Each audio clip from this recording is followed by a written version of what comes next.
오늘 말씀의 주제는 갈망하는 신앙이 필요합니다입니다. 하나님께 대해서 아주 간절하고 애타게 바라는 마음, 제가 우리 성도들을 향해서 기도하는 것, 가족과 또 이웃과 또 친구들을 향해서 기도하는 주된 기도 내용과 모든 기도는 다 여기에 있습니다. 우리가 하나님께 신앙한다라고 할 때 이 갈망이라는 마음이 없으면 신앙을 갖기 어렵습니다. 또 신앙인들이 신앙생활을 하고 이 세상을 살아가면서 하나님께 대한 갈망하는 마음이 일어나지 않고 그 마음조차, 그 갈망하는 마음조차도 모른다라면 굉장히 큰 위기가 옵니다. 급기야는 이 갈망하는 마음이 사그러질 때 교회를 떠나게 되는 그런 불상사까지도 일어나게 됩니다. 교회를 다니다가 교회를 떠난 분들 대부분 하나님께 대한 갈망하는 마음이 없어졌기 때문입니다. 또 교회에 남아 있어도 이 갈망하는 마음이 없으면 교회에 나오는 것조차 굉장히 힘들고 예배하는 것도 무의미하게 느껴질 때가 있습니다.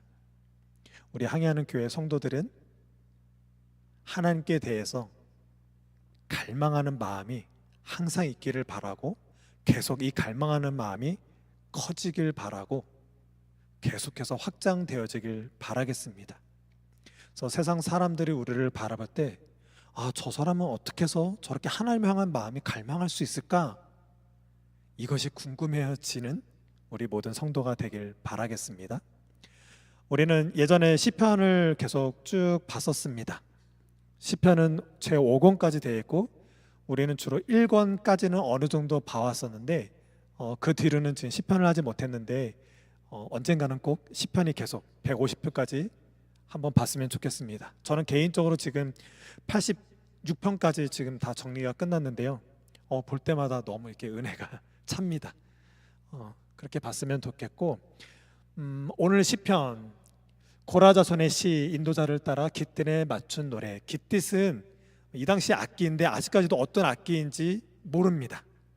하지만 그 깃딧이라는 악기가 있다라는 건 있는 것 같습니다. 그리고 고라는 모세와 아론의 사촌입니다. 우리가 지난주까지 지금 모세오경을 보고 있는데 거기 출애굽에 주된 사람인 모세의 사촌입니다. 레위인이고 그 예배할 때 찬양인데 지휘자격으로 보시면 되겠습니다. 그 자손에 관한 이야기입니다. 그리고 구약 역사를 보게 되면 창조 또 출애굽 정복 시대가 있었고 사서 시대가 있었고 이때까지는 왕정 시대가 아닙니다. 이 당시 때 이스라엘 주변에는 다 왕정 국가였어요. 그래서 하나님께 우리에게도 왕을 주세요라고 했을 때 하나님께서 응답으로 사울을 왕으로 즉위하게 하고 그 다음에 다윗, 그 다음에 솔로몬 자녀들의 또 위기가 왔었고 자녀의 르호보암과 군대 장관 여로보암으로 인해서 이 이스라엘이 둘로 짝 쪼개지게 됩니다. 그래서 북이스라엘과 남유다로 이렇게 나눠지게 되는데요. 북이스라엘은 아수르에 의해서 멸망을 당하고 또 남유다도 후에 바벨론에 의해서 멸망이 되고 이스라엘 백성들은 포로로 끌려가게 됩니다. 그 사이에 또 바사라는 제국이 또 그 지역을 점령하게 됩니다. 그래서 바사의 그 고레스, 지금 이 시대에 가장 문제가 되는 땅이 어디죠? 저 페르시아, 이란과 지금 미국과의 지금 전쟁이 있죠. 이란은 지금 그 고레스, 우리 성경에 나오는 고레스 칙령 있잖아요. 고레스의 칙령으로 인해서 이스라엘 백성들이 포로 귀환하게 됩니다. 그 고레스, 크레스라고 하나? 그 당시 말로는. 그래서 그 고레스, 지금 현재 이란의 건국의 아버지가 됩니다. 아무튼 상식적으로 그렇고요. 그 당시 때 그 고레스 칙령으로 인해서 이제 포로 생활 70년을 마무리하고 귀환하는 그때에 성전도 성막도 성벽도 다 재건을 했건만 다윗 때 있었던 하나님의 영광이 나타나질 않는 거예요. 영적으로 뭔가 어수선하고 갈급해하고 있는 그때 그들은 1년에 한 3번 정도 예루살렘으로 순례를 향하는 그런 삶 가운데 놓여지게 됩니다. 그래서 이스라엘은 그 당시 때 금융업이라든가 언제든 자기의 일을 하다가 예루살렘으로 순례를 떠날 수 있도록 그런 업종이 가장 많이 성행이 됐습니다. 그래서 지금까지도 이스라엘은 금융적으로 굉장히 뛰어난 나라가 됐잖아요. 그래서 그 당시 때 그 디아스포라, 그 포로 귀환에서 그 하나님께 대해서 영적으로 회복이 있을 무렵, 저 이스라엘의 그 하나님이 임재하시는 그 예루살렘을 향해서 순례하는 그 당시에 그 사업이 성행해서 지금까지도 그 금융이 이스라엘 백성 가운데 굉장히 크게 지금도 세상적으로 무시하지 못하는 그런 이스라엘이 됐다라고 얘기하고 있습니다.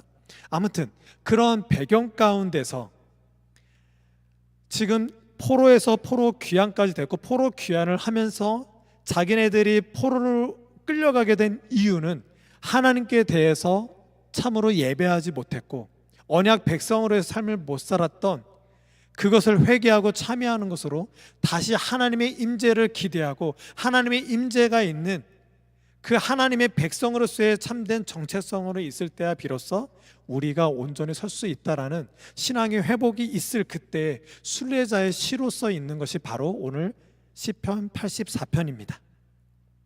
이들의 시대상은 출애굽 때랑 똑같습니다.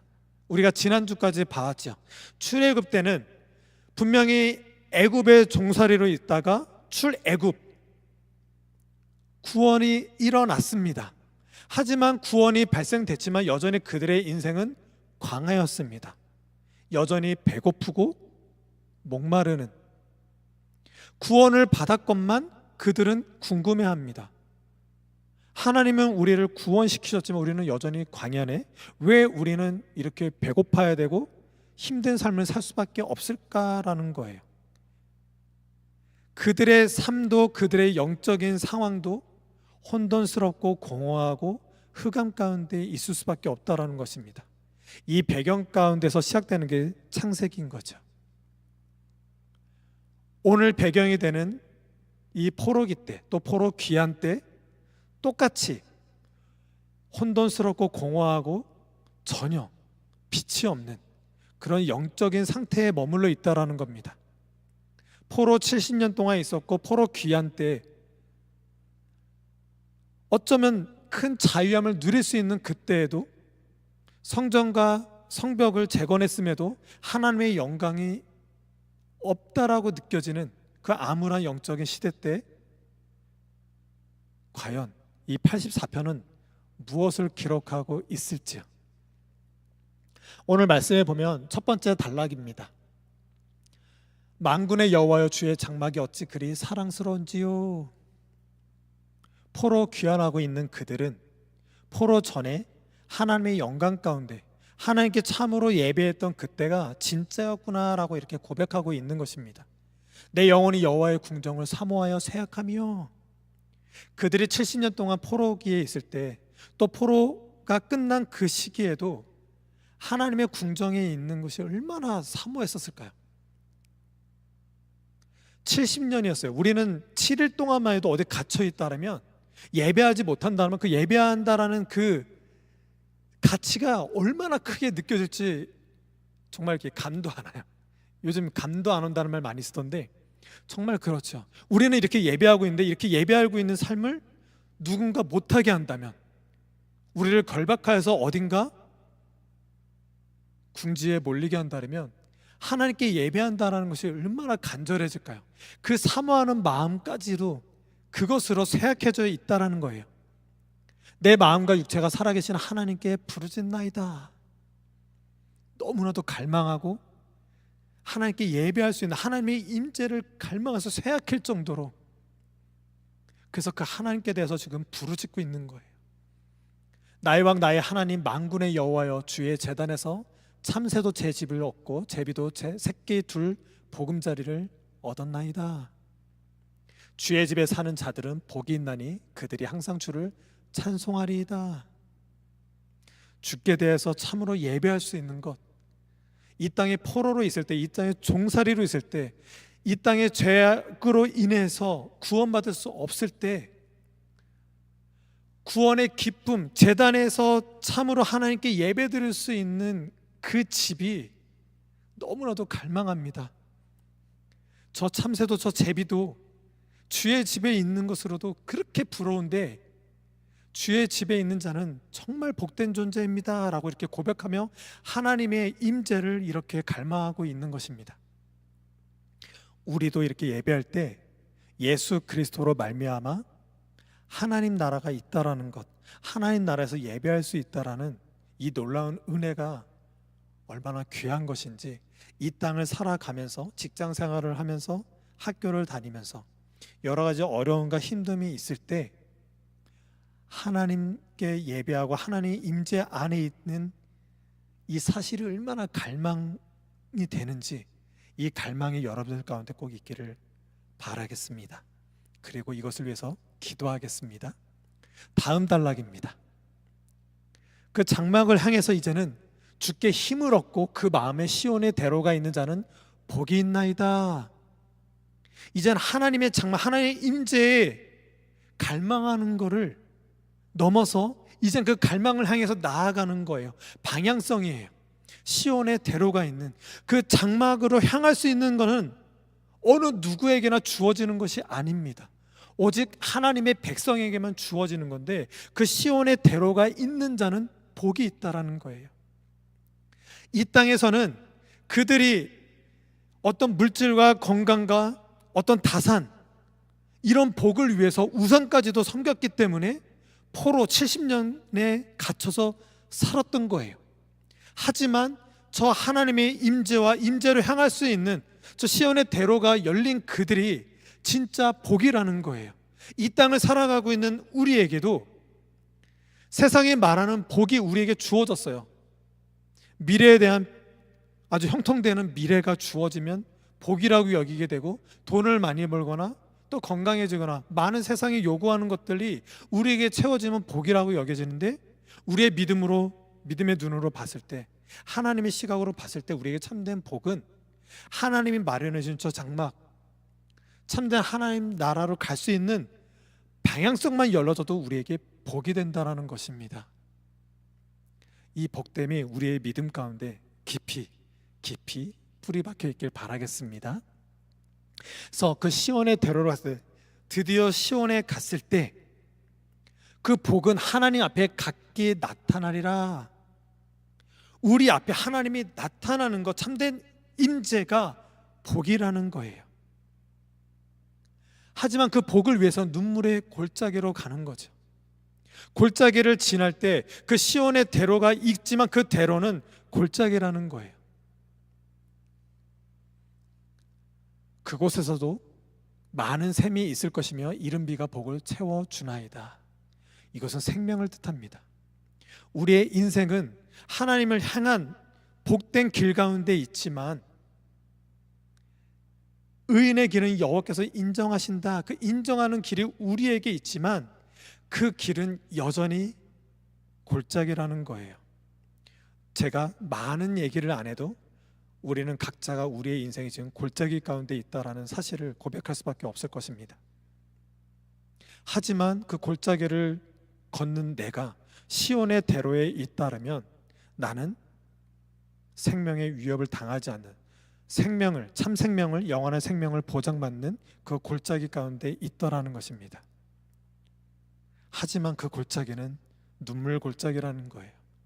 눈물을 흘리면서 내 기도를 들으소서, 야곱의 하나님이여 귀를 기울으소서라고 아주 간절히 기도할 수밖에 없는, 하나님만 의존할 수밖에 없는 그 계곡이라는 거예요. 왜?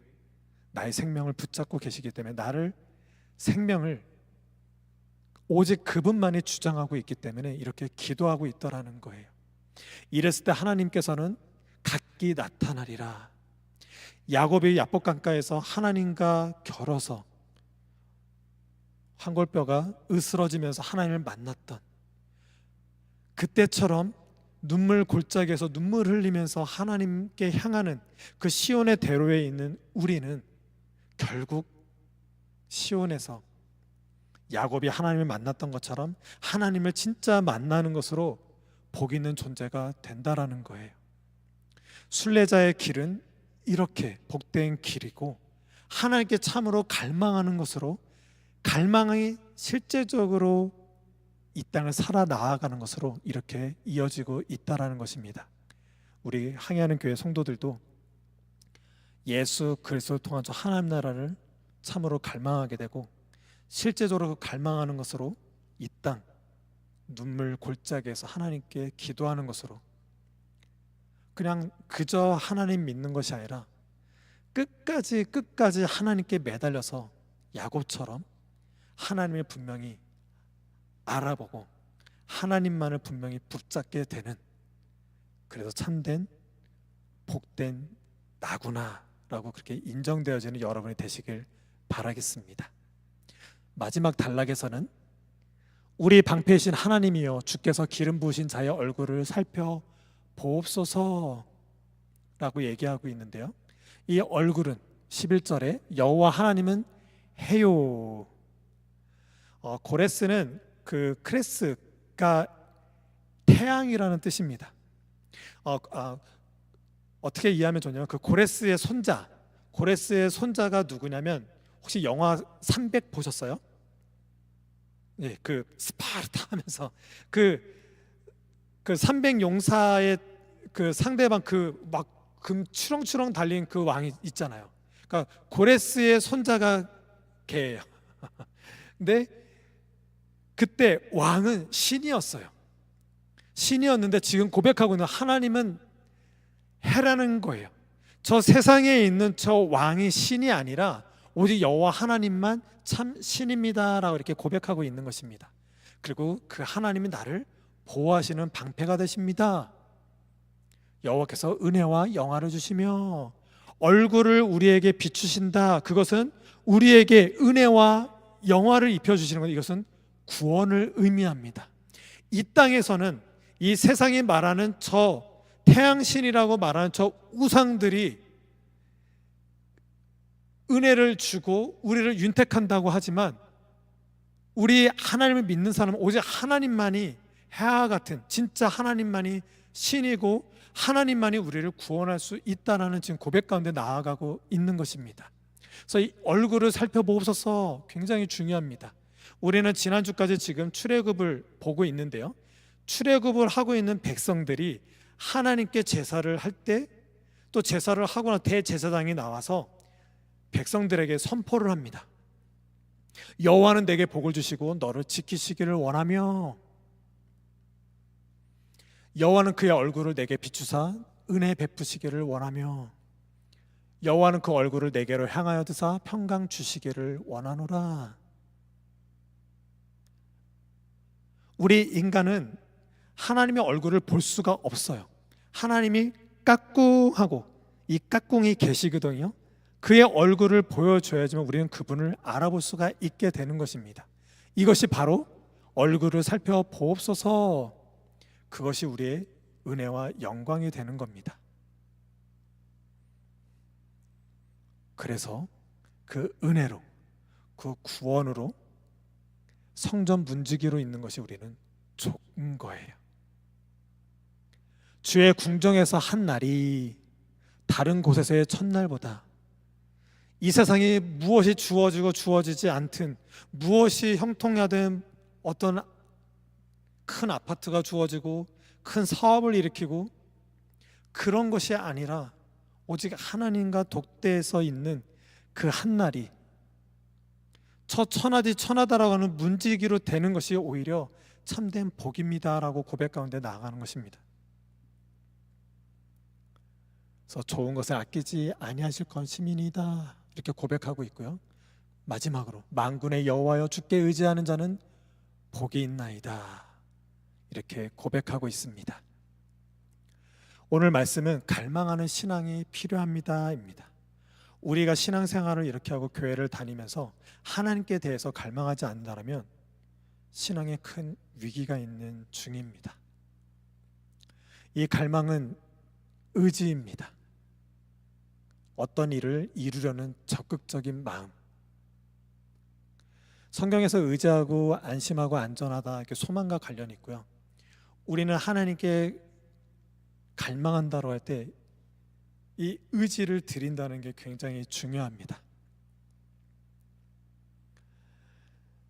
우리는 이 땅에서, 그쵸, 먹지 말라라고 했을 때 이 땅은 다 로봇이라고 예전부터 말씀을 드렸습니다. 저 해와 달과 우주 모든 것들 다, 저 광활한 대지와 모든 것들은 다 로봇입니다. 하나님이 그냥 있어라면 있는 것들이에요. 사람도 먹지 마 이러면 먹지 마는 게 당연한 거예요. 하지만 먹는 날에는 하나님의 말씀에 대해서 거부하고 거절할 수 있는 존재까지 만든 게 우리입니다. 곧 우리는 로봇가 아니라는 거죠. 하나님께 대해서 의지를 낼 수 있고 하나님께 대해서 참된 사랑을 줄 수 있는 존재가 되었다라는 것입니다. 하지만 이것이 실패한 우리는 하나님을 알아볼 수 없고 아무것도 아닌 존재로 이 땅에 쫓겨날 수밖에 없는 존재가 된 거죠. 그래서 그런 우리에게 하나님 나타나 주셔서 우리는 다시 하나님께 대해서 우리의 의지로, 이 의지가 회복된 것으로 하나님께 다시 우리를 드려짐이 될 수가 있게 되는 것입니다. 이것이 바로 갈망인 거죠. 이 신앙은 하나님이 주셔야지만 되는 거죠. 우리가 스스로 하나님께 대해서 갈망할 수 있는 것이 아닙니다. 이 의지, 이 믿음이, 이 갈망하는 신앙이 여러분 가운데 깊이 새겨지고 이거 갈망하는 믿음이 계속 키워지시길 바라겠습니다. 신앙은 이게 다입니다. 그래서 오늘 이것으로 말씀에서 말하고 있습니다. 갈망하는 자의 복, 주의 집에 사는 자. 우리는 이 신앙으로 말미암아 저 하나님 나라에 사는 것이 얼마나 복된 것인지, 그것을 갈망하는 것이 얼마나 큰 신앙인지를 알 필요가 있습니다. 그래서 그것을 향해서 가는 것, 가면서 모든 것에 하나님께 의지하는 것으로 나아가는 것이 진짜 인생이라는 것을 아시는 여러분이 되셨으면 좋겠고, 알았다 하더라도 우리는 참된 믿음을 하나님께 줄 수는 없는데 오직 우리 주 예수 그리스도가 손으로 짓지 아니한 것, 곧 이 창조에 속하지 아니한 더 크고 온전한 장막, 이 땅은 모든 것이 다 창조입니다. 창조되지 아니한 삼일차 하나님을 참으로 믿는 것으로, 그것을 믿었다는 것으로 창조에 속하지 않은 하나님과 함께할 수 있는 복됨이 무엇인지, 그 복됨의 귀함과 그 가치를 충분히 알아서 우리의 믿음이 하나님께로 향하길 바라겠습니다. 그래서 오늘 말씀 제 3권은 점점 이스라엘 백성의 신앙이 나락으로 떨어지는 형식으로 진행되고 있습니다. 그래서 89편에 가면 이제 시편을 보시면 완전히 이스라엘과 완전히 멸망을 당합니다. 그러고 나서 그들이 어디서 회복을 받냐? 바로 모세의 오경. 우리가 지난주까지 보고 있는 지금 이 모세의 오경을 다시 들여다봄으로 하나님의 임재가 무엇이며 임재하셔서 우리를 구원하셨다는 게 무엇이고 하나님과 함께한 삶이 무엇인지를 계속 이렇게 밝혀 나아가고 있습니다. 그래서 우리는 결론은 성경을 봐야 됩니다. 이 땅을 살아갈 때 믿는 사람들조차도 성경을 보지 않는, 곧 하나님의 말씀, 하나님이 어떤 분인지를 모르고 하나님이 우리에게 요구하신 바를 모르면 우리는 계속 세상에 치여서 세상에 요구한 대로, 또 세상의 우상들이 요구하는 것으로 우리는 다시 넘어가고 빠져들게 되고 급기야는 이 교회를 떠날 수밖에 없는 그 불상사까지도 일어나게 됩니다. 그래서 우리는 교회에 나왔을 때, 또 교회를 다닌다라고 할 때, 믿음 생활을 한다라고 할 때는 우리의 실존, 믿음의 실존이 어디에 있고 하나님을 믿는다라는 것이 무엇이고 믿는 결과가 무엇인지를 분명히 알아야 됩니다. 이것이 성경이 말하는 복입니다. 살아 계시면서 살려내시는 하나님의 영이 우리와 함께하기를 바라겠습니다. 이 영으로 말미암아 세상에 나가면 또 넘어질 수 있고, 또 우리의 감정과 기분은 또 훼손당하고, 훼손당한 이 감정으로 또 남들까지도 힘들게 하고, 또 그런 것들이 반복되고 괴로워지고 그냥 풍비박살 나를 수밖에 없는 그 인생 가운데 놓여졌을 때, 우리를 온전케 하시고 저 하나님 나라로 인도하시고, 그러기 위해서 하나님의 아들 예수 그리스도를 보내주셨고, 그의 십자가로 우리 모든 것을 다 해결해 주시고 용서해 주신 그 사랑, 그 사랑의 옷을 입고 저 하나님 나라, 완전한 나라로 갈 수 있다는 사실, 이 믿음으로만 참된 신앙생활을 하시는 여러분이 되시길 예수님의 이름으로 축복합니다. 기도하시겠습니다.